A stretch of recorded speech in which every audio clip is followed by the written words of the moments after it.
ang 10 mahalagang bundok na mababasa mo sa Biblia. Handa ka na ba? Tara! Una ay ang Mount Sinai o Mount Horeb.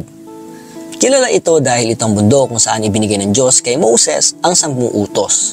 Pero syempre, ngayon na hindi na talaga alam ang pinakalokasyon ng bundok na ito. Pangalawa ay ang Mount Ararat.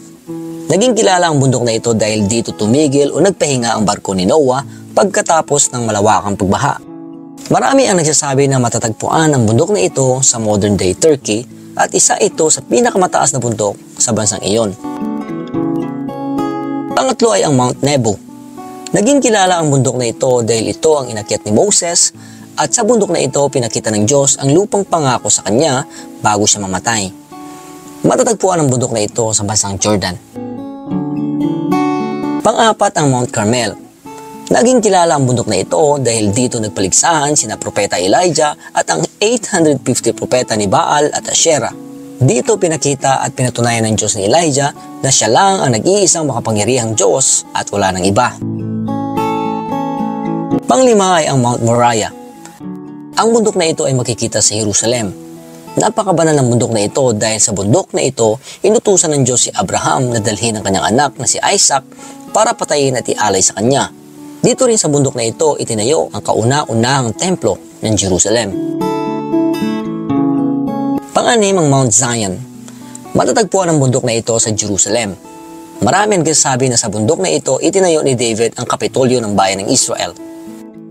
Ang bundok na ito ay nagsisimbolo rin ng presensya ng Diyos. Pang-pito ang Mount Hermon. Ang bundok na ito ang pinakamataas at pinakamalamig na bahagi ng bansang Israel. Kilala ang bundok ng Hermon sa Biblia na tirahan ng mga giants. Pang-walo ang Mount Gerizim.